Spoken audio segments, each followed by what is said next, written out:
Olá, amigos autoespectadores, sejam bem-vindos de volta ao programa Papo de Garagem. E já começo agradecendo vocês por termos superado a marca de 3 milhões e 500 mil visitas. Olha que ainda nem chegamos a completar 3 anos no ar. Muito obrigado pelo privilégio de contar com a fidelidade da sua audiência. E no embalo dessa comemoração, quem ganha presente são vocês. Vejam só. Hoje, nosso quadro campeão de audiência, Mesa Redonda, tem mais uma estreia. Márcia Loureiro, diretora da BVE, passa a fazer parte de nossa família, ajudando a analisar os 20 principais indicadores do mês de março, incluindo aqueles detalhes exclusivos que vocês só veem aqui. E na sequência, teremos uma entrevista com o amigo Paulo Manzano, executivo com mais de 30 anos de experiência no setor automotivo, e o foco da nossa conversa será analisar as 6 principais tendências do mercado automotivo para os próximos anos. Então, se pensam em comprar, vender, alugar ou assinar um carro, se ainda tem dúvidas sobre um modelo a combustão híbrido ou 100% elétrico, vocês estão no lugar certo para se informar antes de fazer seu próximo negócio. Bacelar, vai ter cupom de desconto?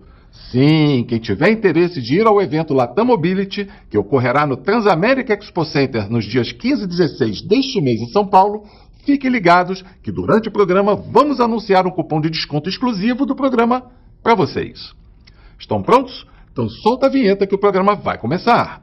Aproveita esses 30 segundinhos para confirmar a inscrição aqui no canal e deixar o seu like. Assim o YouTube entende que o Papo de Garagem entrega conteúdo de qualidade e leva o programa para mais apaixonados por mobilidade.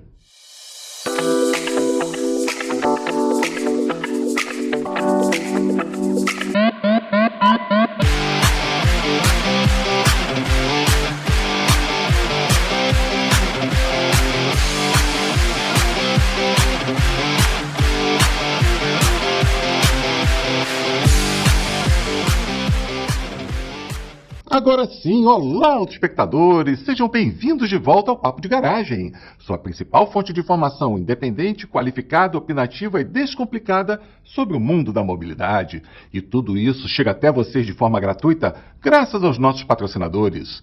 Borg Warner, Continental Parafusos, JG Corp, Calume, Nemac e Paluama. Além deles, prestigiem também nossos apoiadores e parceiros de produção. Os links de todos eles estão bem aqui embaixo na descrição. Vamos acelerar? Técnica, solta a vinheta do quadro Mesa Redonda.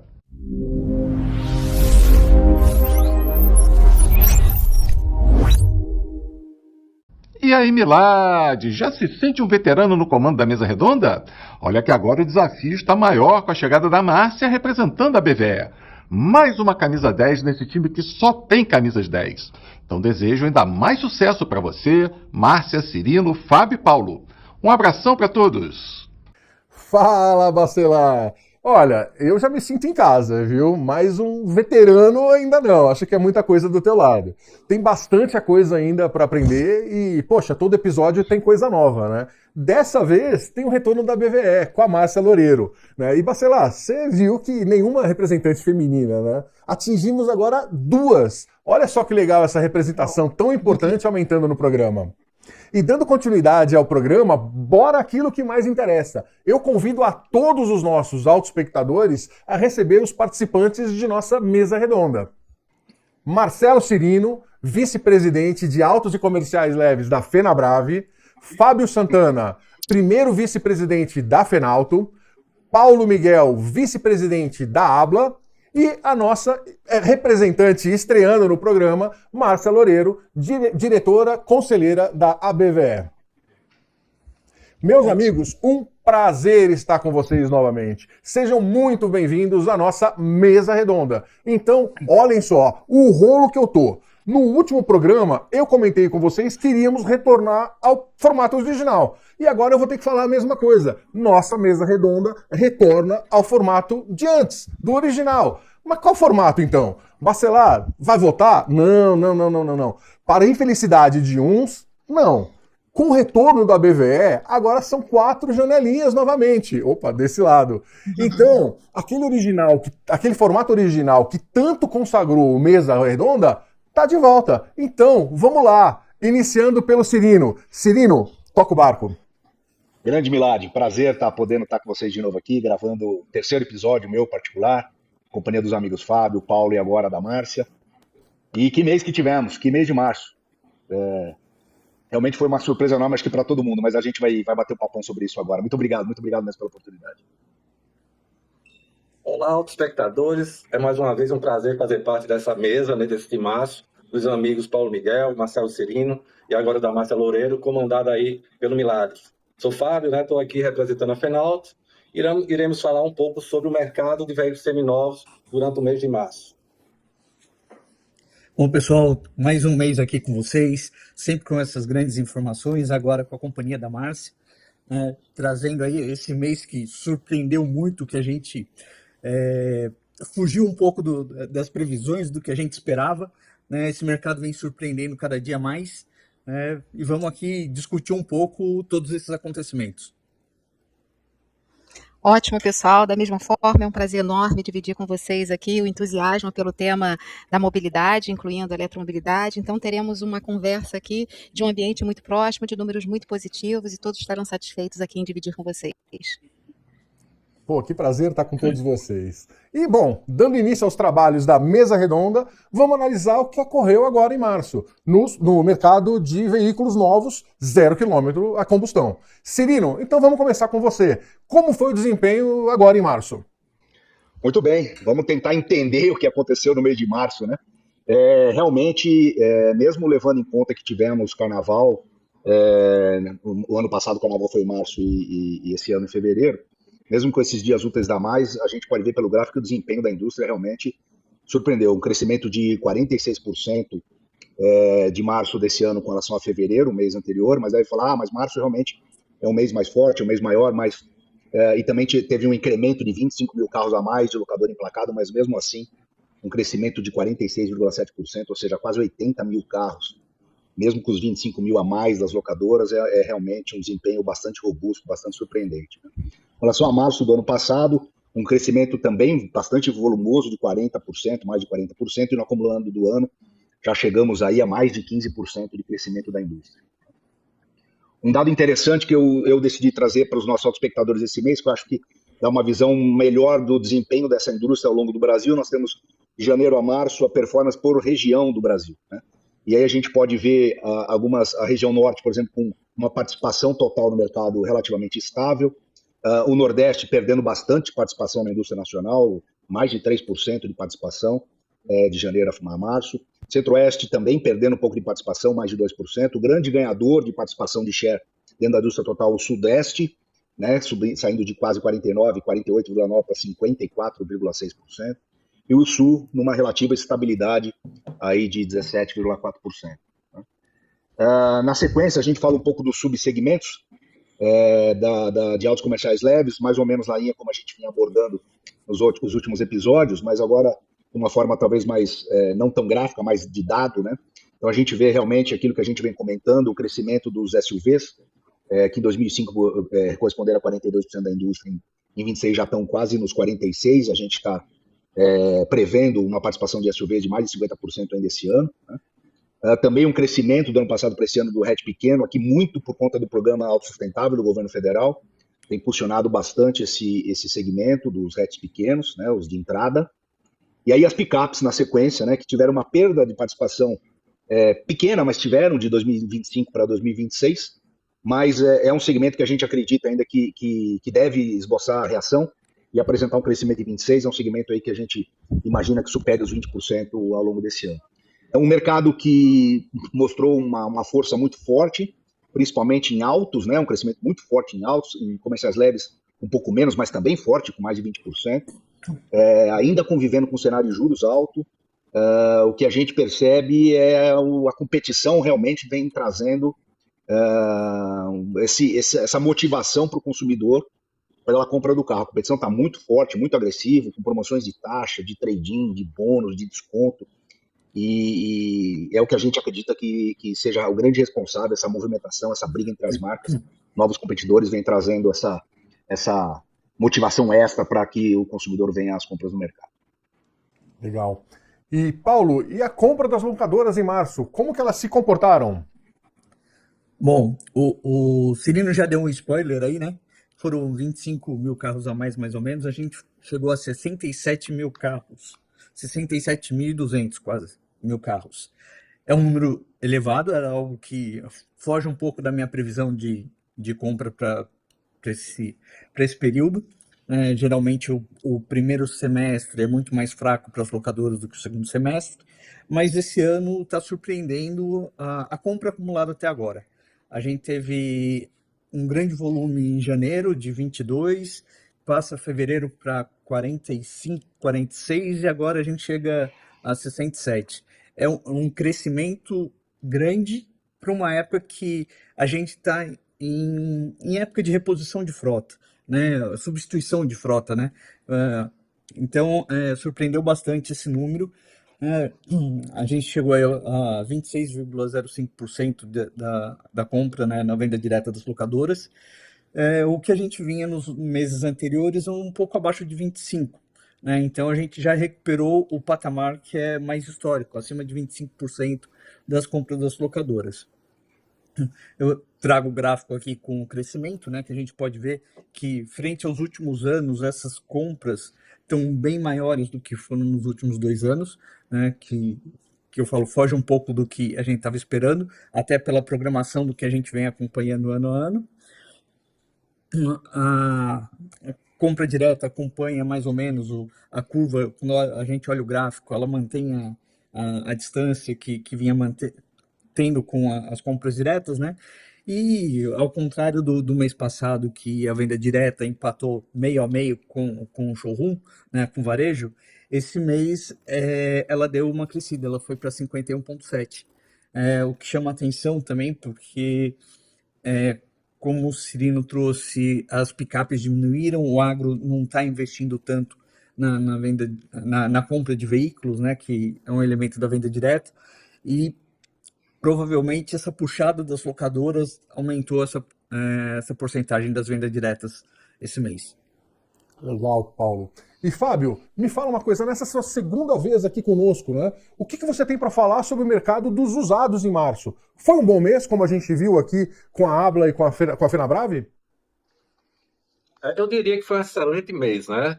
Além de crescer em relação a fevereiro, em torno de 22%, mas a gente sabe que fevereiro foi um mês com menos dias úteis. Mas mesmo a média por dia também evoluiu em 0,5%. Então o mercado de seminovos vem crescendo, apesar da dificuldade de renovação de estoque. Eu sou um cara que sempre vou na ponta, né?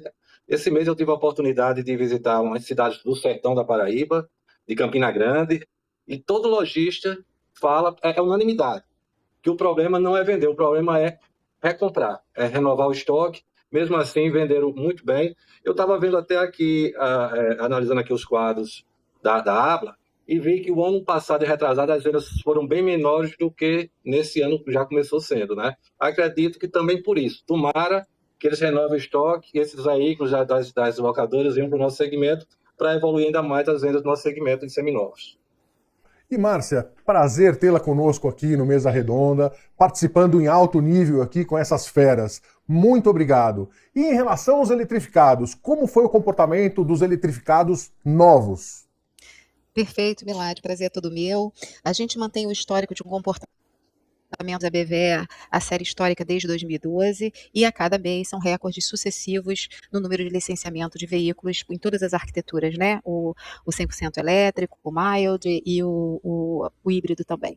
Hoje a gente tem um total acumulado de 738 mil veículos eletrificados licenciados. O que a gente pode falar de comportamento no mês é que todas as categorias totalizam 35.300 veículos vendidos. Isso aí significa uma variação positiva em relação ao mesmo período, ao mês anterior, da ordem de 42%, e ainda mais significativa se compararmos ao mesmo período no ano anterior, que aí a gente alcança 146%.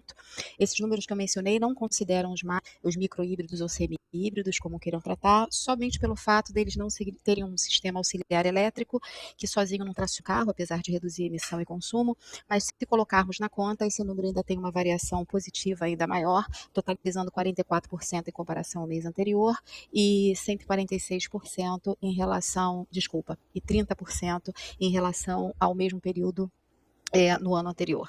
Isso aí motivado por questões que os colegas já trouxeram, né? Eu me refiro ao mês de março, é uma surpresa agradável ter um incremento tão significativo, especialmente em relação a 100% elétrico, que se comparado ao ano anterior, sim, a gente tem 193% de crescimento, então ele quase triplica, puxado pelas principais marcas, que a gente vai marcas e modelos, né? Mas teve recorde de venda de modelo no varejo, então esses números todos significam isso, e a gente teve também em fevereiro um anúncio importante em São Paulo do direito à lei de recarga, que aí favorece e quebra uma objeção importante, uma preocupação importante de novos adotantes aí da tecnologia que diz respeito à tranquilidade em relação à infraestrutura de recarga. Então, São Paulo tem em relação a isso para as edificações, né, um assunto regulado pelos bombeiros, e isso também movimentou, teve sim um impacto positivo, e São Paulo é referência, é benchmark, é vitrine, então muito possivelmente isso no curto, médio prazo também signifique um movimento aí dos demais estados alinhados com as mesmas práticas de São Paulo.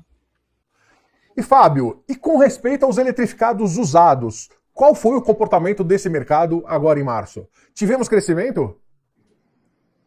Olha, é impressionante que a clientela, né, perdeu aquele receio que tinha de comprar o elétrico, né, o eletrificado, né, e a gente já visualiza que em relação ao ano passado, gira em torno entre 95% e 108%, dependendo da idade do veículo. Então, é uma realidade, como eu já falei no outro programa, né, esse receio foi por água abaixo, e esses carros começam a chegar no mercado de seminovos. Carro que foi lançado há 3 anos atrás, né, 4, 5 anos atrás, já chega para a clientela de classe A, B, né, porque é um carro caro, o Toyota, os carros híbridos, estão chegando no mercado com muita força. Então, de 0 a 3 anos, a gente vê um crescimento de 95% e de 4 a 8 anos, em torno de 108%. Então, é um mercado que já está se consolidando, claro, que em números ainda é um ponto alguma coisa de todo o mercado, mas a tendência é crescer cada vez mais e, sim, um excelente resultado para os eletrificados no mercado de seminovos.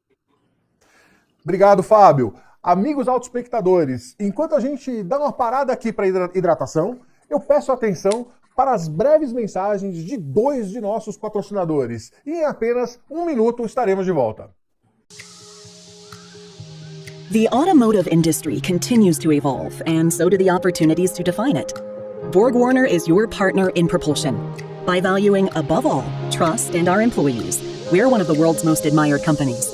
And for over 130 years, we've been building the future of mobility. With the world's foremost technologists and engineers, we will continue to design how the world moves. Let's do something big, together. No mercado repleto de dados, poucos sabem transformá-los em estratégia. A Calume Consultoria analisa, interpreta e orienta sobre todas as movimentações da indústria automobilística. Oferecemos experiência, credibilidade e conteúdo qualitativo e quantitativo sob medida para cada cliente. Calume Consultoria é o parceiro ideal para prover conteúdo estratégico sobre o mercado automobilístico. E agora voltamos com um dos blocos que os nossos autoespectadores mais gostam, a análise dos rankings. Será que aquele modelo que você está querendo comprar está vendendo bem? Ou será que é o carro do vizinho que está vendendo mais e você ainda não está ligado? Cirino, por gentileza, conta pra gente como anda a lista dos veículos preferidos do 0 km a combustão agora em março. E atenção você, se o seu objetivo é um carro novo 0 km, fique de olho para estar bem informado e fazer ótimos negócios. Muito bem, Milad, vamos dar uma olhada como é que ficou o ranking dos emplacamentos, indústria geral, nesse mês de março. Dividimos aqui as listas dos 10 mais entre automóveis e comerciais leves, né? Então, acredito que nenhuma grande surpresa na lista aí, talvez a volta do Onix, né? O Onix vinha sofrendo um pouco com uma questão técnica específica, aparentemente resolveram esse problema, o Onix volta a performar com uma certa força. Os demais, aí acredito que nenhuma grande surpresa. Nos comerciais leves, a estrada continua dominando, né? Bem acima do segundo colocado. Aí, agora falando no acumulado do ano, né? Dá para fazer um comparativo com o que foi mostrado anteriormente, especificamente no mês de março. Segue mais ou menos entre automóveis e comerciais leves a mesma tendência dos modelos, né, com alguma variação de um modelo para cima, outro modelo que subiu ou que perdeu no mês de março, mas sem grandes novidades de modelos aí, tanto de automóveis como de comerciais leves no acumulado do ano. Né. Falando especificamente de varejo, aí sim, né, a gente nota a manutenção do BYD Dolphin Mini na liderança dos automóveis vendidos no varejo, especificamente. E aí sim, seguido de uma surpresa, que é o Tigo 5, que é um carro que vem performando bem, principalmente depois do seu relançamento, num preço extremamente competitivo. É um carro que vem performando, vem mostrando que o seu posicionamento de preço agressivo vem trazendo resultado. O Creta, que sempre foi um produto que no ano passado várias vezes foi líder de vendas, aparece agora em terceiro. O Terra, que nós já comentamos no último programa, algo que foi lançado em meados do ano passado, lá em junho, julho. É um carro que também tem mostrado aí uma boa performance mês após mês, e a sequência aí de modelos também sem muita novidade. Nos comerciais leves, a Estrada, mesmo no varejo, também performa bem, sendo a líder do segmento, seguida da Ranger, da Toro. A Ranger talvez aí surpreenda um pouco, passando a Toro no varejo, né? Performando bem, e aí a sequência também sem muita novidade. Né? E aí trago também uma informação que eu já trouxe no mês passado, e foi muito bem aceito pelos nossos espectadores, gostaram dessa informação, então a gente resolveu trazer novamente, que mostra que o mês de março, né, isso num histórico da indústria, desde 1957, que a gente monitora isso, mês de março de 2026 é o sexto melhor mês da história desse período, com 258 mil carros, e no ranking dos acumulados, de janeiro a março, o ano 2026 é o nono melhor da história no acumulado. Então, que reforça que a indústria realmente, com todos os percalços externos e internos, ela vem surpreendendo e vem performando. Maravilha, Cirino. Bom, os nossos autoespectadores não sabem, mas eu acho que eu vou perder o almoço, hein? Paulo, eu sempre gosto de chamar atenção para as tuas palavras, né? Eu, particularmente, sempre gosto de lembrar que os seus comentários agora, eles indicam as vendas que ocorrerão no futuro pelas locadoras, né? Então fala pra gente aqui, e claro, para os nossos autoespectadores, como se comportaram as vendas das locadoras agora em março desse ano. Bom, Milad, vamos lá. A surpresa desse mês foi o Onix. Ele vinha se mantendo numa posição mais baixa. Esse mês ele ficou como o carro mais vendido para o setor de locação, né? Seguido do Argo, do Polo. Mas os outros continuam, né? Argo, Polo, HB20. Mas o Onix, que vinha sumido há algum tempo, a gente não ouvia muito falar dele. Deu um incremento bom, como o Cirino já trouxe. Ele está performando nesse mês de março algo que não acontecia há muito tempo, né? E veio forte para locação. Do comercial leve, esse mês a gente só tem aqui nos top 10 a Estrada, que como sempre é outro que performa bem todos os meses, né? Não tem muito o que falar da Estrada. E eu acho que é basicamente isso, Milagre. Agora, só complementando um pouco, com esse número elevado de compra das locadoras, eu acho que muito provavelmente a gente vai estar alimentando o mercado de seminovos aí atualmente, como o Fábio disse, da dificuldade de repor frota, de repor estoque nas lojas, né, tanto para lojas, tanto concessionários. Eu acredito que esse mês tenha sido um mês bom também de venda, de desmobilização de frota de locadora. Legal, Paulo. Obrigado aí pelos seus comentários, viu? Bom, e agora a gente passa ao ranking de usados a combustão. Fábio, conta um pouco pra gente como está o ranking na sua área. Se a gente lembrar do último mês, o ranking continua o mesmo, né? São os hatches pequenos e os ditos populares, né? No mercado de seminovos, ele se mantém. O Gol, que é o queridinho realmente, o Onix está em segundo lugar, como também estava no mês passado, e a sequência é a mesma. E no meio deles está o Toyota Corolla, que é um carro que na categoria deles é um carro que sempre liderou em vendas. Então não mudou nada o ranking em relação ao mês passado, e é difícil de mudar, né, nessa questão dos carros mais vendidos. E na questão de comerciais leves, mesmo jeito, né? Nunca se altera essa história, a Estrada na frente, depois Saveiro, né? E vem depois as caminhonetes maiores. Corolla, tá aqui a S10, a Toro, a Ranger seminova, né? Surpreende também, porque é um carro que o custo dela zero hoje é outra realidade, mas a seminova ainda continua no mercado, e a Ford recuperou o crédito, né? Mesmo depois de ter saído do Brasil, hoje tem estrutura, tem lojas e tem garantia de peças, né? Então é isso, o mercado de seminovos normalmente é isso, são os hatches pequenos e os carros de menores valores, ou seja, os carros populares, que comandam o ranking do mercado. Legal, Fábio, obrigado, viu? Bom, Pois bem, esgotadas as análises dos rankings de veículos a combustão, zero e usados, chegou a vez dos eletrificados, e sempre começando pelos novos. Márcia, por gentileza, conta para o nosso público os destaques Pessoal, desse ranking em março. Atenção àqueles que estão de olho em um carro eletrificado. Agora é a sua vez de ficar de olho para estar muito bem informado antes de fazer o seu próximo negócio. pessoal, entrando agora no ranking, nos modelos de eletrificados aqui ranqueados no top 15. Antes disso, convém mencionar o market share dos eletrificados. Surpreendentemente, o market share hoje, quase 40% de todo veículo comercializado no país é eletrificado. Isso já é um número muito significativo. No ano passado, a gente teve o ápice no range de eletrificados aí de participação de market share, 16,8%. Mas, se compararmos o mesmo período do ano, a gente teve um crescimento superior a 60%, porque em março tínhamos 8% de participação dos veículos eletrificados.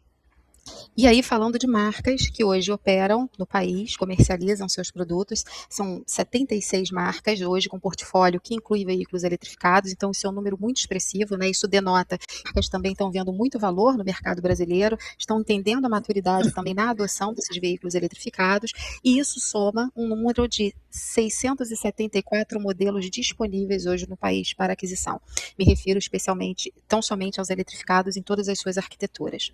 E agora, falando sobre o ranking dos 15 modelos mais vendidos, chama atenção para o Mini Dolphin. O Dolphin é recorde do varejo, né? Então, no mês de março, é uma arquitetura 100% elétrico. No mês de março, a participação dele foi de 17,7% do total de vendas de eletrificados no país. E aí, seguido pelo modelo também BYD Song Pro, modelo híbrido, 6%, Dolphin GS, 5%, 100% elétrico, e consecutivamente a Cross, BYD Song Plus, a Toyota Cross também, GWM Harval, nos modelos H6 e Heavy e PHEV, BYD King e BYD Song. Então, isso demonstra como está consistente a oferta de produtos de veículos eletrificados em diferentes faixas de preço, diferentes tecnologias.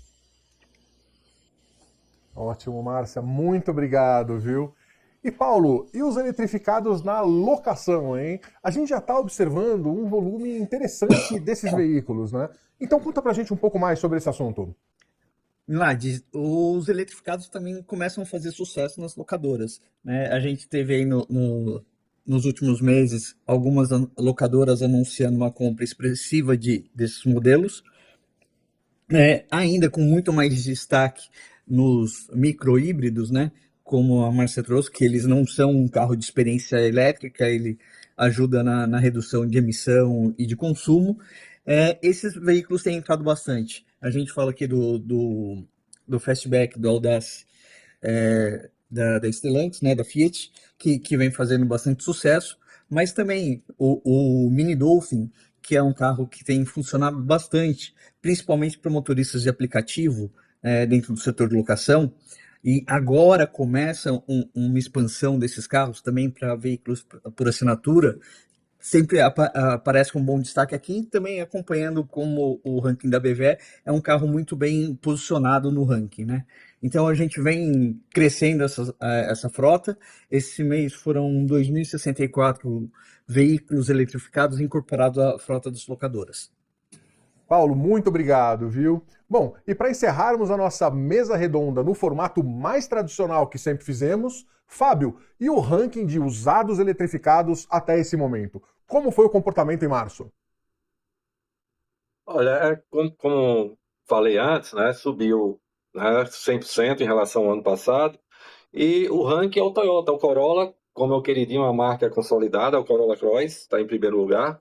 Depois vem o Dolphin, da BYD, aí depois vem o Toyota Corolla, e segue com a BYD, e depois que vem a GWM, com a Val, aí vem Volvo, ou seja, é um mercado que a gente percebe, além da questão dos aplicativos, que está aí o BYD, né, daquele consumidor que usa num aplicativo de transporte, a gente percebe que é a classe B que está consumindo um carro elétrico seminovo, que é o Corolla Cross, que é o Toyota Corolla, que é o GWM, que é esses carros de maior custo. Então, é um mercado que realmente está consolidado. Talvez uma parte da classe que compra carro zero está migrando para o seminovo para entender, para talvez não perder tanto, né? e usando como custo-benefício, está procurando esses carros de maiores valores dos eletrificados e o mercado continua de vento e popa, né? Maravilha! E que mês, hein? Amigos autoespectadores, com isso chegamos ao final de mais uma edição de nossa Mesa Redonda. Eu espero que tenham gostado desse nosso programa. E não menos importante, eu peço para que todos se juntem a mim para agradecer a presença dessas outras 4 feras aqui. Além, é claro, de agradecer a riqueza de todo o conteúdo que eles compartilharam conosco. Fugindo um pouco da sequência tradicional, mas respeitando, claro, a educação, eu peço a Márcia que deixe a sua mensagem de despedida em primeiro lugar. Ótimo, pessoal. Prazer enorme trazer números muito significativos, muito positivos aqui para a indústria, o que todos esperamos para o país. Vou fazer apenas um complemento da informação. Hoje a gente já conta com produção nacional dos eletrificados da ordem de 35%, que é uma preocupação. A preocupação do mercado secundário, o nosso colega Fábio já trouxe números importantes em relação a giro e preferência do cliente. E em relação também à infraestrutura elétrica, que não mencionamos, para a recarga, a gente tem um crescimento muito significativo da ordem de 64% de carregadores de alta potência públicos e semipúblicos. Então, ficam aí para vocês muitas informações para avaliação e tomada de decisão aí dos próximos passos. Um abraço. Bom, na sequência, a minha vez de agradecer a oportunidade novamente de estar reunido com vocês aqui. Sempre um prazer enorme poder passar um pouco de informação e principalmente aprender com o Paulo, com o Fábio e agora com a Márcia um pouco mais sobre o nosso mercado. Obrigado e a gente se vê mês que vem. E, Milagre, vai juntando dinheirinho aí para aquele almoço. Quero agradecer a Milagre mais uma vez pelo convite, né? E estar junto com esse timaço aí, a gente aprende sempre. Um mês que trouxe bons números. Espero que abril seja da mesma forma, que o mercado continue crescendo. E a gente se encontra aí também. Estou nesse almoço, que eu não sabia, mas cheguei agora e já quero fazer parte da mesa. Um abraço a todos. Eu fiquei para fechar essa mesa. Mês de março de 2026, surpreendente, né? Acho que ninguém tinha essa expectativa, estava fora do radar de todo mundo, esse volume de vendas, ainda um pouco aí em promoções, a gente não falou a questão do crédito efetivamente, né, que é algo que possa impactar, mas isso foi porque a gente teve uma baixa da Selic, já baixamos 0,25, olha o reflexo que deu no mercado, né? A gente vendeu muito mais carros, se baixar mais, o negócio melhora para todo mundo, né? Deixar aqui a esperança de taxas melhores aí para os próximos meses, que esse volume continue crescendo, a gente precisa voltar àquela indústria de alcançar quase 4 milhões de produção aí, que é o que a gente já tem de capacidade instalada ociosa, né? E de qualquer forma, se o mercado aumentar ou se o mercado diminuir, eu estou pronto para ir para o almoço, não tem problema não, tá? Obrigado e até o próximo mês. Boa, Paulo. Bom, é aquela dicotomia, né? Eu quero perder o almoço, né? Porque o mercado vai aumentar, mas enfim, né? Eu tô na torcida, tem todos os números, tem tudo aquilo envolvido. Enfim, a gente segue a rotina. Eu torço para a melhoria do mercado, para os números que permaneçam bons, principalmente dentro do segundo semestre. Bacelar, desde sempre, meu muito obrigado. Eu devolvo o programa às suas mãos e toco o barco para a continuidade dele, meu amigo. Meu forte abraço. Opa, Milagre, não é à toa que a Mesa Redonda é nosso campeão de audiência. Mais uma vez, vocês deram um show de informação sensacional para o nosso público. Parabéns para esse timaço. E você, espectador, aproveita para deixar sua opinião sobre esse conteúdo bem aqui embaixo nos comentários. A gente está sempre ligado em todas as suas mensagens. Antes de avançarmos, aquele recadinho rápido. Se gostam do Papo de Garagem, dê uma pausa rápida agora. Confirme sua inscrição e dê o seu like. Nosso programa não é curtinho, a gente sabe, é normal esquecer. Mas esses são indicadores muito importantes para o YouTube entender que o nosso conteúdo é relevante. Com essa simples colaboração, ele compartilha o Papo de Garagem para ainda mais apaixonados por mobilidade. Podemos contar com vocês? Muito obrigado, de coração. Lembra que na abertura havia mencionado sobre o cupom de desconto? Pois bem, para garantir seus ingressos para o Latam Mobility 2026, que ocorrerá no Transamérica Expo Center nos dias 15 e 16 desse mês, em São Paulo, com desconto especial de 10%, apontem seu celular para esse QR Code aqui atrás. Acesse o formulário de inscrição e utilize o cupom Papo de Garagem 10. Será uma oportunidade incrível para interagir com grandes personalidades da indústria da mobilidade. Vai ser um enorme prazer encontrar cada um de vocês por lá. Bom, seguindo em frente, chegou o momento de mais um super bate-papo no nosso quadro Conexões sobre Rodas. Mas antes, é importante lembrar que só é possível entregar para vocês o conteúdo deste programa de forma gratuita graças aos nossos patrocinadores. BorgWarner, Continental Parafusos, JG Corp, Calume, Nemak e Paluama. Além deles, prestigiem também os nossos apoiadores e parceiros de produção. O link de todos eles estão bem aqui embaixo na descrição. A propósito, peço sua atenção para as breves mensagens de 2 dos nossos patrocinadores. Em apenas um minutinho estaremos de volta. The automotive industry continues to evolve, and so do the opportunities to define it. BorgWarner is your partner in propulsion. By valuing, above all, trust and our employees, we're one of the world's most admired companies. And for over 130 years, we've been building the future of mobility. With the world's foremost technologists and engineers, we will continue to design how the world moves. Let's do something big, together. No mercado repleto de dados, poucos sabem transformá-los em estratégia. A Calume Consultoria analisa, interpreta e orienta sobre todas as movimentações da indústria automobilística. Oferecemos experiência, credibilidade e conteúdo qualitativo e quantitativo sob medida para cada cliente. Calume Consultoria é o parceiro ideal para prover conteúdo estratégico sobre o mercado automobilístico. Agora sim, técnica, solta a vinheta do nosso quadro Conexões sobre Rodas.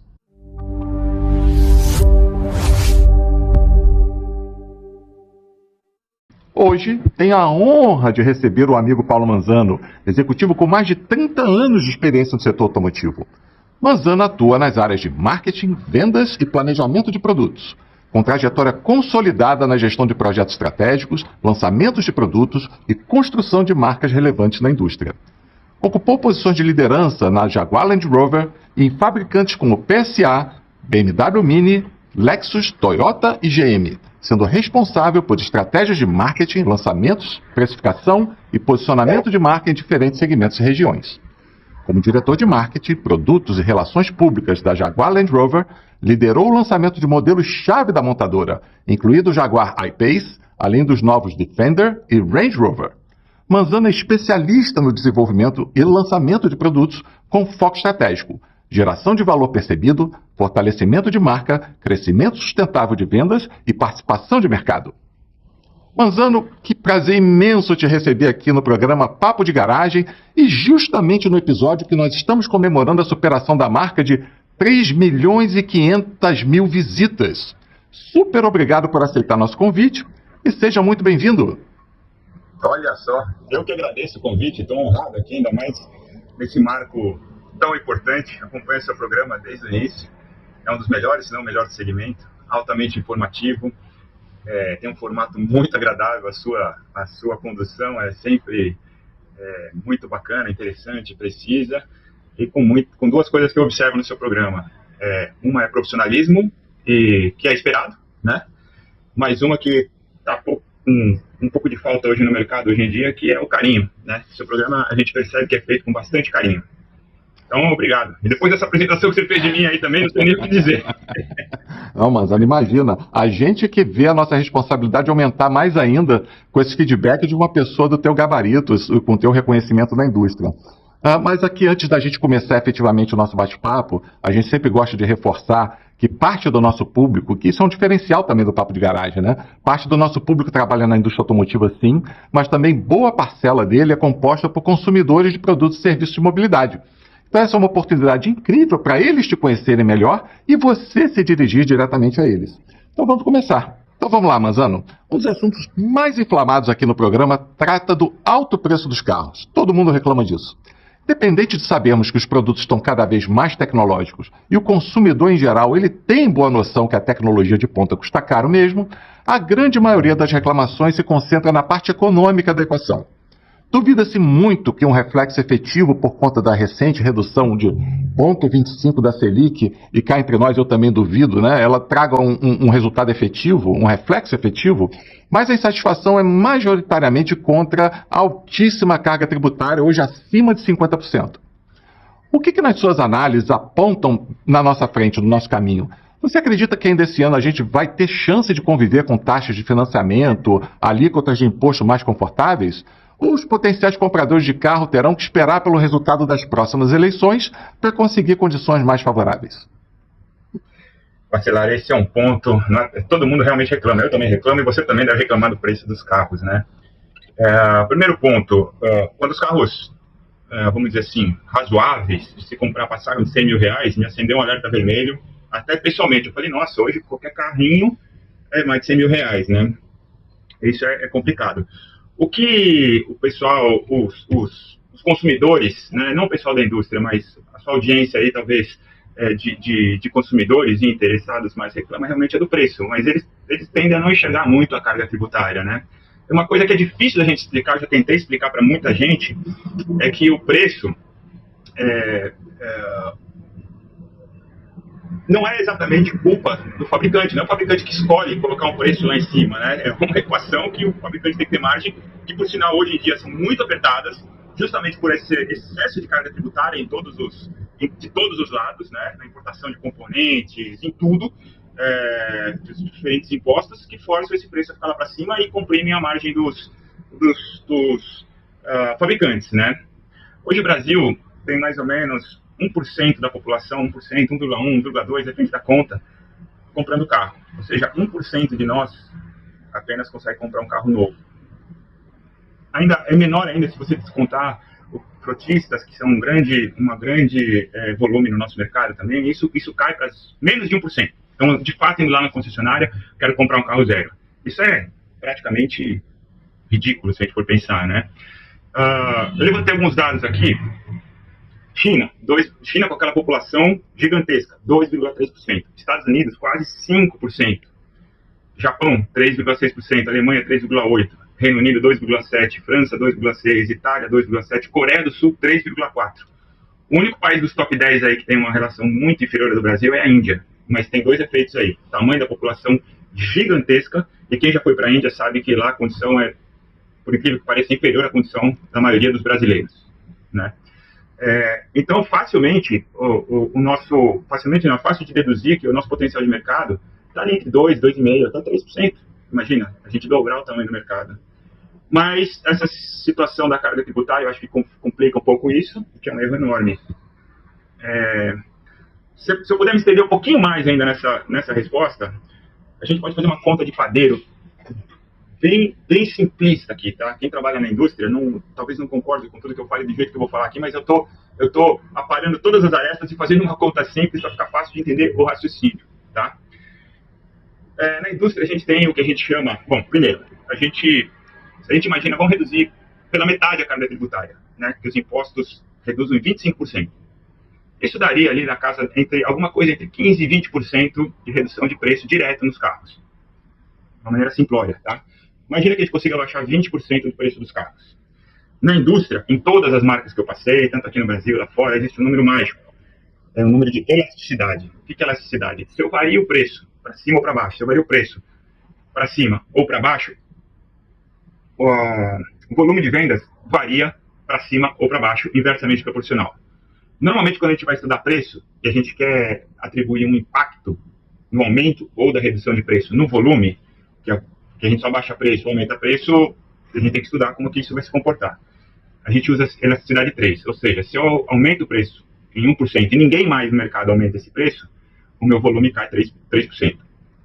Tá? Então, se eu tenho uma ideia maluca de aumentar 5% o preço, vou cair 15% em vendas, né? Então, você imagina, usando essa elasticidade 3, que é mais ou menos um consenso, eu mesmo já estudei na época da Toyota, já fizemos matematicamente, já demonstramos isso daí, mas faz muitos anos, eu não sei se matematicamente vale, mas para a gente dar uma ideia de volume, né? Se eu cair 20% no preço de um carro, eu poderia aumentar 60% do volume. E veja só, isso seria mais do que suficiente para eu recuperar a arrecadação de imposto perdida nessa redução. E o mais importante ainda, o quanto de empregos não estaria sendo gerado em toda a cadeia, né?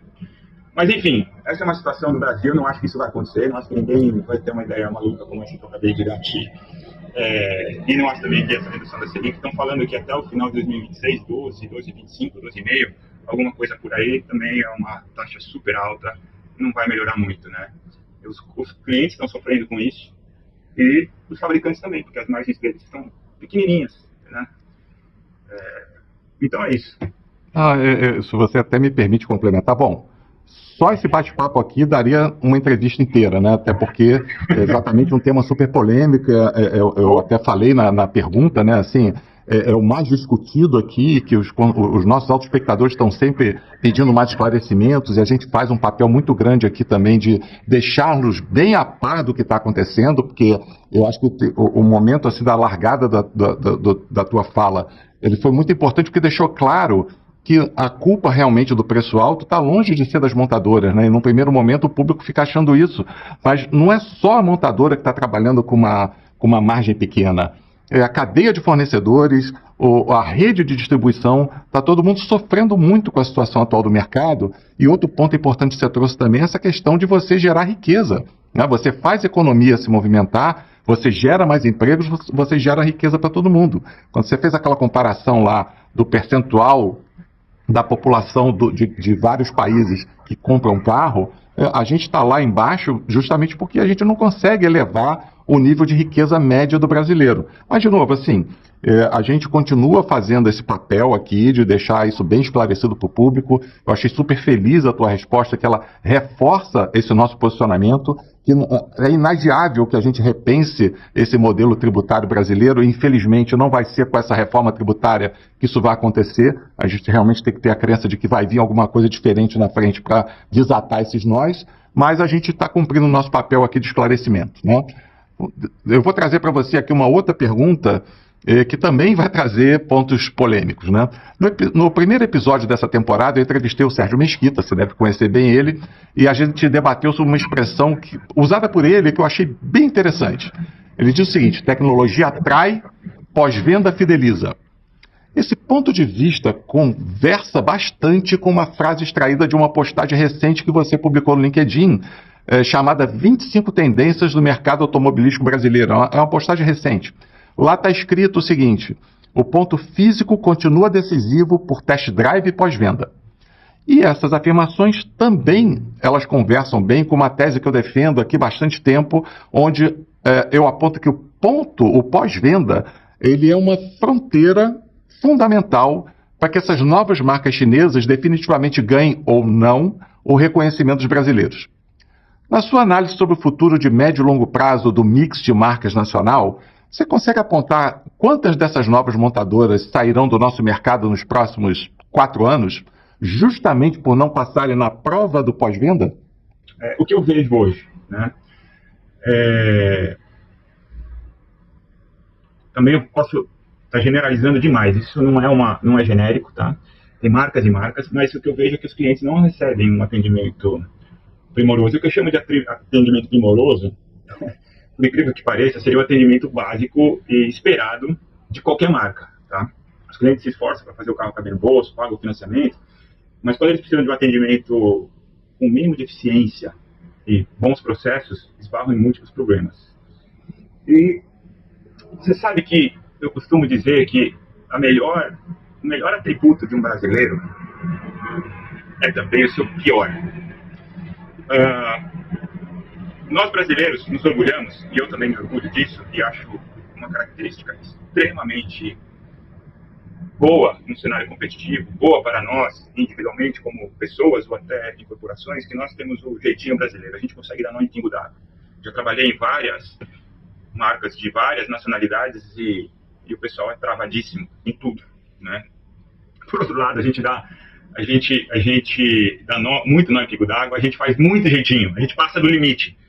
E isso acontece também nos pós-vendas, nas relações, né? Só que o próprio cliente, como ele está acostumado a jeitinho, quando ele percebe que alguém deu um jeitinho para resolver um problema dele, ele fica feliz. A gente fica feliz, pô, o cara se esforçou, o problema não é do cara. E tem outra coisa também, né? As pessoas se identificam muito na relação pessoal, né? Então, se o atendente no concessionário, ele tem uma empatia, e a maioria tem, né? Tem uma boa traquejo para lidar com o cliente, joga a culpa no fabricante, joga a culpa na oficina, e o cliente acaba saindo lá um pouco satisfeito, vamos dizer assim, né? Ah, não, coitado do cara, né? o cara fez o máximo para me ajudar, não é culpa dele, é culpa do sistema, é culpa da importação, é culpa, sei lá, é culpa de alguém. E é culpa de alguém sempre, né? Então, eu vejo, ô Bacelar, os fabricantes com muitos discursos em cima do pós-venda, os chineses estão chegando, eles descobriram que se eles não tiverem peça lá no armazém deles, e o carro ficar uma semana, 2, 3, 40 dias esperando uma peça simples, eles vão se lascar, então isso eles estão fazendo. Mas ter peça no armazém não significa que o cliente receba a peça em tempo rápido. Então tem muita coisa a ser olhada. Se alguns vão ficar no caminho por conta de baixo índice de satisfação do cliente, tanto em vendas e pós-vendas, eu acho que até pode acontecer, mas eu acho que se vão ficar no caminho, porque o cliente é um pouco resiliente, né? O cliente, quando tem um custo-benefício imbatível, ele fala, quantos de nós não compramos nessas lojas baratinhas aí, produtos de baixa qualidade pelo preço, e a gente fala, tudo bem, eu paguei tão barato, se vier estragado, se não funcionar, se quebrar logo, pelo menos é uma que eu tive, né? Então há uma certa resiliência do cliente aí. Eu acho que se alguns ficarem no meio do caminho, como por exemplo a Necta já ficou, né? Será mais por problema estrutural da empresa, lá fora, por dificuldade de fazer margem aqui, por competitividade, do que pelo pós-vendas. Infelizmente, tá? Infelizmente. Eu acho que pós-venda deveria ser o número um. Os clientes deveriam boicotar marcas que não fazem um bom pós-vendas. Assim, desculpa a transparência, tá? É isso que o nosso público espera, né? Na verdade, assim, num compilado do que a gente tem ouvido aqui, dos nossos autoespectadores, a gente fala lá a prova do pós-venda, porque, bom, hoje eles são bombardeados com a pré-venda, né? Um marketing super eficiente, políticas de preço super agressivas, mas muita tecnologia embarcada no carro, o pessoal faz test drive, fica maravilhado, olha, enfim, não é à toa que está vendendo muito, mas tem o depois, né? Você com esses 30 anos de experiência no mercado sabe que depois vem a relação à vera, né? Entre o consumidor e aquela marca que ele escolheu. E efetivamente, se ele não ficar muito satisfeito com a qualidade ou a falta de qualidade desse serviço de pós-venda, a gente também pode recorrer aqui a um ditado super popular, né, que notícia ruim, né, corre mais do que fogo em mato seco. Então, acho que tem um momento ainda de prova dos 9, principalmente dessas novas montadoras chinesas aqui no Brasil. Tem essa questão de dimensões continentais do nosso país, não é fácil você se estabelecer bem aqui, você bem lembrou, não é? É porque a gente aqui está falando de indústria automotiva, mas isso vale para outras verticais, sem dúvida nenhuma. Mas, mais uma vez, né, a gente sempre procura trazer aqui pontos polêmicos que a nossa audiência pede muito, discute muito, procura mais esclarecimento, porque são as dores deles, né? Até porque hoje em dia, comprar um carro, como a gente viu na primeira pergunta, não é para qualquer um, é muito caro, então você tem que tomar inúmeros cuidados para não dar um passo em falso, né? Mas posso dar um exemplo de um discurso que alguns clientes cometem? Tem cliente comprando carro em shopping center, sem nem saber se existe uma concessionária com serviço próximo à sua casa, ou na sua região, no seu bairro, ou até na sua cidade. O cara vai lá pelo entusiasmo, pela vontade de comprar aquele produto lindo, maravilhoso, altamente tecnológico, em um preço bom, e não faz o cheque básico. Onde tem uma concessionária? Ah, não, a concessionária vai abrir daqui 60 dias. Opa, volta daqui 60 dias, então, depois que eu ver a concessionária, o espaço físico, se está funcionando. O cliente tem, é que a gente não é assim, mas o cliente tem que ter esse discernimento. Sim. É o que eu acho. É mais um tema aqui que daria um programa inteiro para a gente debater. Mas antes da gente prosseguir, deixa eu lembrar aqui aos nossos espectadores.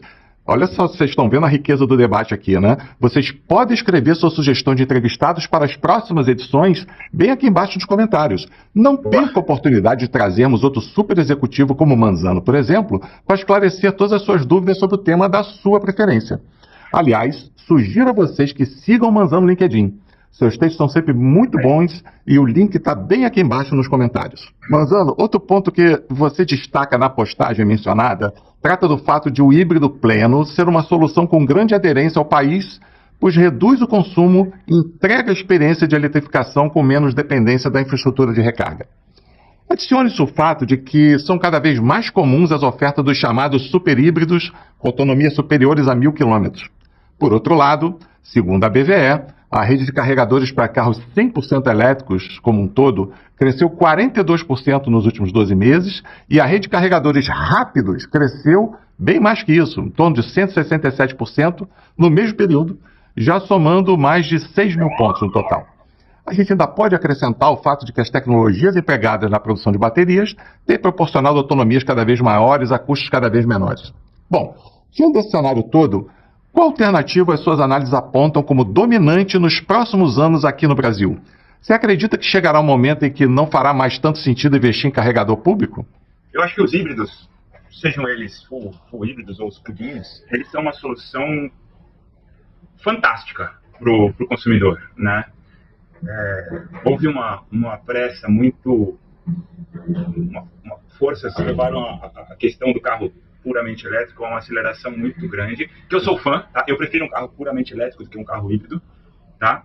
Mas para o cliente normal, para o cliente que tem essas dificuldades, eu moro aqui em São Paulo, bairros completamente densos, com prédios antigos, a realidade de quem mora nessas cidades grandes é difícil de você realmente instalar um carregador, ter acesso aos carregadores, mas essa não é a realidade de todo o Brasil, né? Outras praças de tamanho médio ou até pequenas podem ter carregadores de uma maneira muito mais fácil. Eu acreditava 100% que o elétrico era a solução e que isso ia deslanchar, tanto é que começou a deslanchar. Mas por uma série de problemas, não problemas, de fatos, essa curva de aceleração dos elétricos caiu, acho que não preciso entrar muito em detalhes, e os híbridos estão avançando. Do ponto de vista do cliente, são fantásticos. Mas eu acho que o que a gente está vendo, um pouco menos aqui no Brasil, mais na Europa, e por uma situação momentânea nos Estados Unidos, a gente está vendo um movimento oposto, né? Mas aqui a escolha é interessante. Eu, por exemplo, assim que eu puder ter uma infraestrutura para ter um carro elétrico, meu carro vai ser elétrico. Ele ainda não é, apesar de eu amar, de adorar o conceito do carro elétrico, eu não consigo encaixar ele na minha vida. Então hoje um híbrido para mim seria um ideal. Então eu acho, respondendo a sua pergunta, acho que os híbridos ainda vão despontar. Eu estou meio assim, perplexo de alguns fabricantes chineses estarem introduzindo carros 100% a combustão no Brasil. Eu não acho que isso faz sentido do ponto de vista de percepção do cliente sobre as marcas. Isso é muito mais uma sede de você começar a vender mais, enfim. Então mesmo eu não gostando... Por que eu não gosto da solução dos híbridos? Porque é uma solução complexa demais. Eu tenho um motor a combustão, um ou dois, ou até mais motores elétricos, tem que fazer uma caixa de câmbio que faça toda essa conexão, tem que ter uma bateria. O que me encanta no carro elétrico é a simplicidade do conceito, né?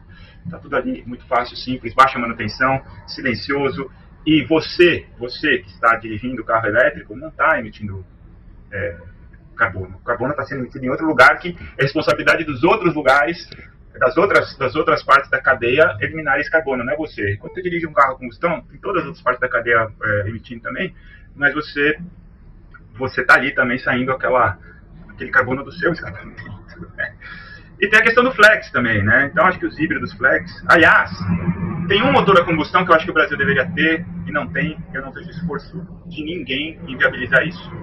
Poderia até ser um carro um pouco mais diferenciado, que seria o carro a álcool, o carro etanol 100% puro, otimizado, e que as pessoas realmente utilizassem álcool, desde que o álcool também tivesse um preço competitivo quanto a gasolina. Só que o governo insiste em ficar ali naquela paridade. Ou seja, hoje você não tem, tirando o meio ambiente, que é importantíssimo, você não tem grandes vantagens em ter um carro flex a álcool. Não tem, né? Porque sempre está naquela paridade de 70% que já está morrendo também, porque estão colocando de álcool na gasolina e está uma confusão total. Nós vamos esticar essa conversa na próxima pergunta.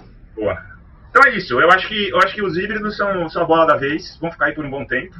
Até que eu acho também que os plugins são muito legais, ter carregador grande, funcional e fácil para carregar os plugins é legal. Tem plugins com carga rápida, com carregamento de 50 kWh, que é ótimo. Você para ali 10 minutinhos, você coloca lá 70, 100 km num plugin híbrido, e você nunca vai usar gasolina, vai usar de vez em quando para o sistema girar, né? Então hoje, se eu fosse comprar um carro hoje, para mim, ele seria híbrido, tá? Apesar de eu querer ter um elétrico. A gente vai dar aqui uma parada para uma hidratação rápida. Enquanto isso, eu peço sua atenção para as breves mensagens de 2 dos nossos patrocinadores e só em 1 minutinho a gente está de volta. The automotive industry continues to evolve, and so do the opportunities to define it. BorgWarner is your partner in propulsion. By valuing, above all, trust and our employees, we're one of the world's most admired companies. And for over 130 years, we've been building the future of mobility. With the world's foremost technologists and engineers, we will continue to design how the world moves. Let's do something big together.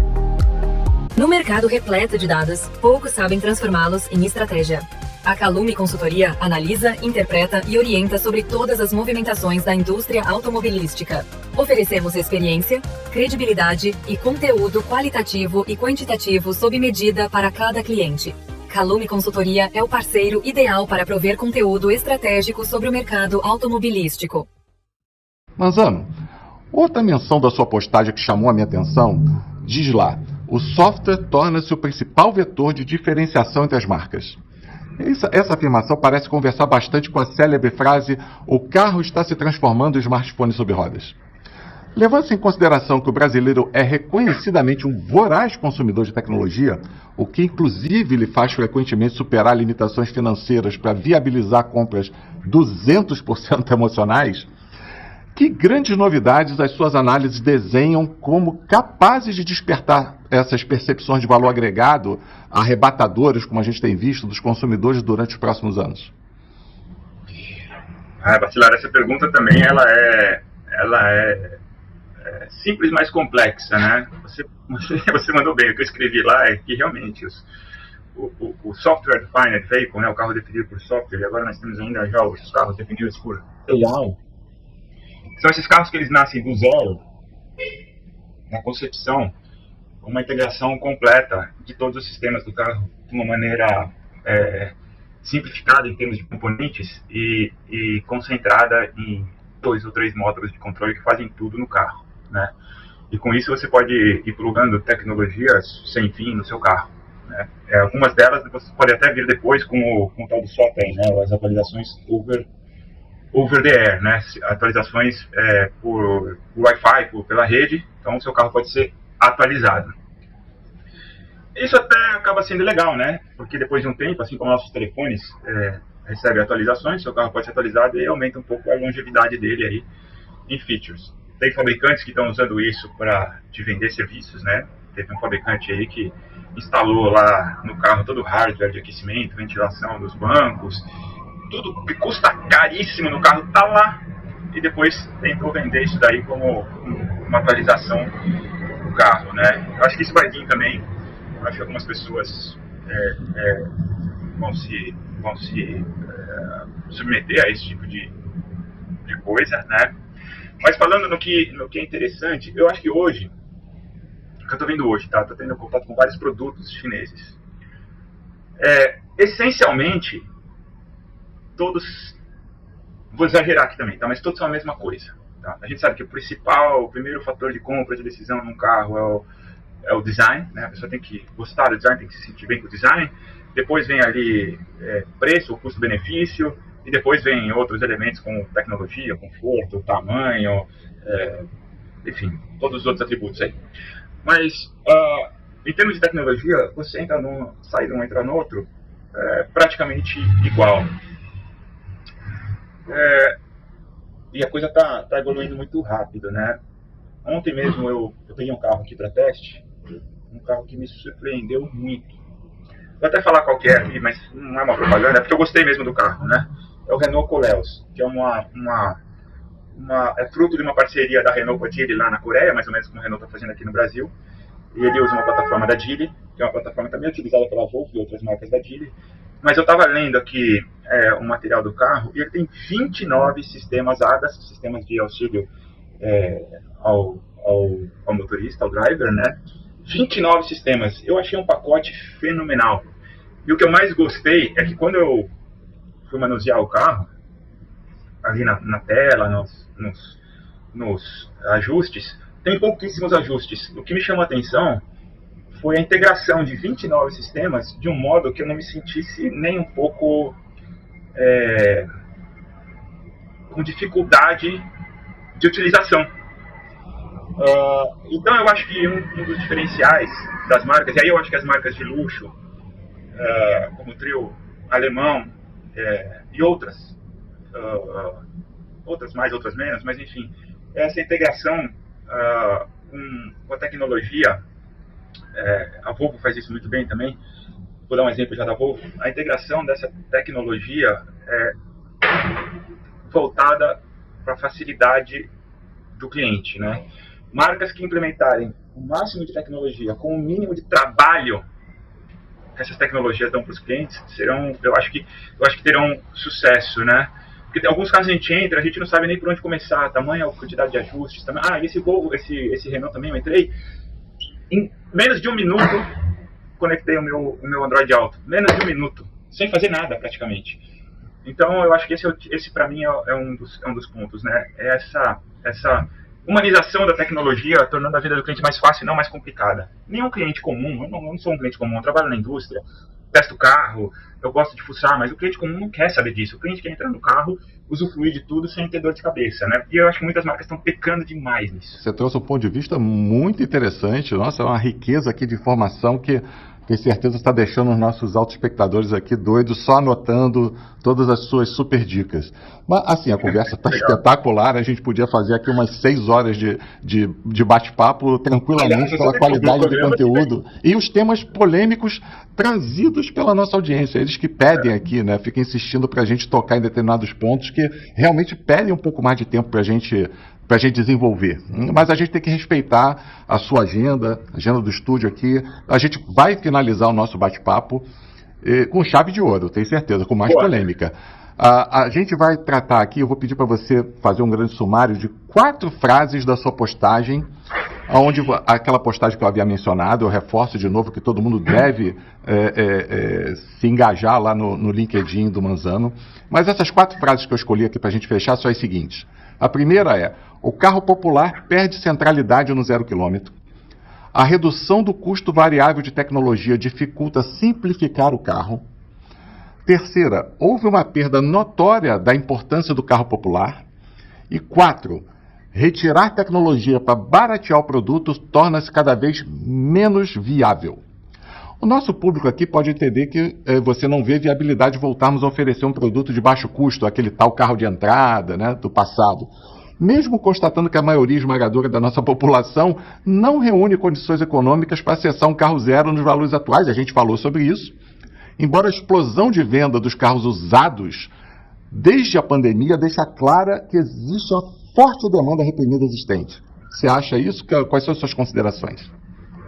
Bem, eu vivi como consumidor a história do carro popular no Brasil, né? Naquela época era um cenário completamente diferente, né? Começando por aí. Naquela época, quase todos os carros fabricados no Brasil eram carros feitos para o nosso mercado, né? A gente tinha lá o Uninho, né? Que era um carro mais internacional, tal, alguns derivados de carros internacionais, mas a nossa indústria, que ela tinha bastante flexibilidade para fazer as coisas aqui no nosso país. A globalização não era um tema tão, uma realidade tão presente quanto é hoje, né? Então eram carros feitos no Brasil para o Brasil, no máximo para a Argentina, né?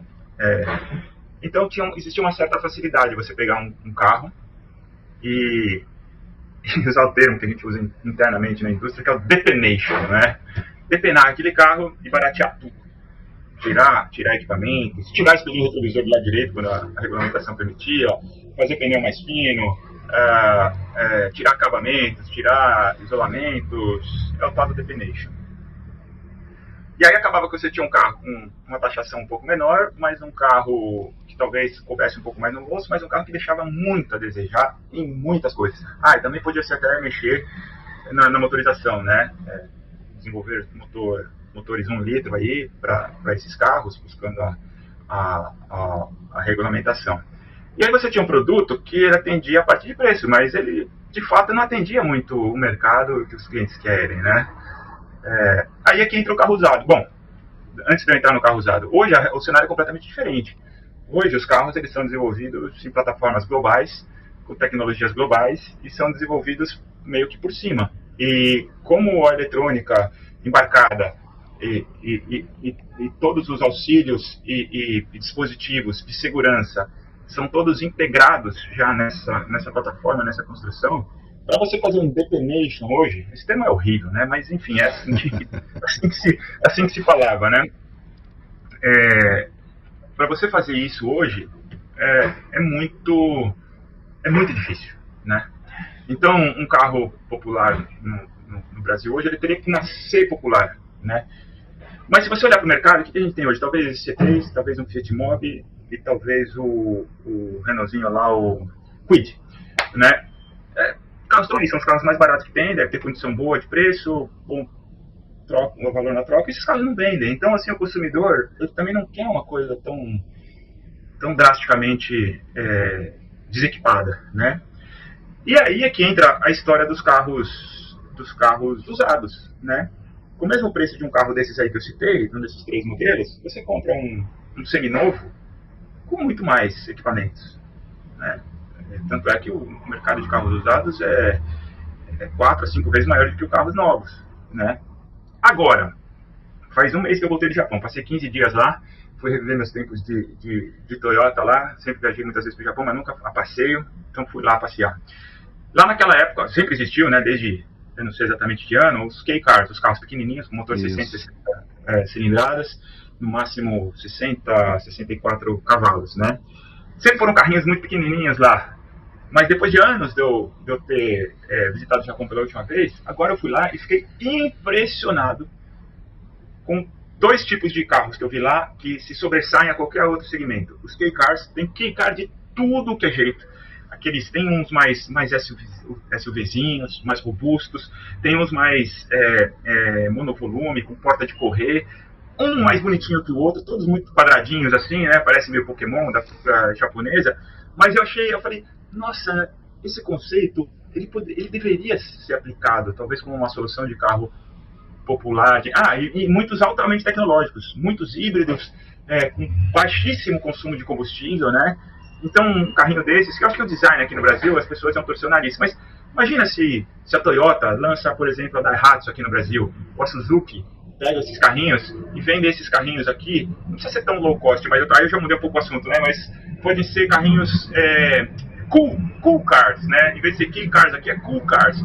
Para o trânsito urbano, ia reduzir o tamanho do footprint dos carros na cidade, melhorar trânsito, carros de aplicativo, esses carros têm porta de correr, tem bom espaço no banco traseiro. São soluções que eu acho que está faltando muita criatividade para os mercados para trazer os carros diferentes, carros acessíveis diferentes, né?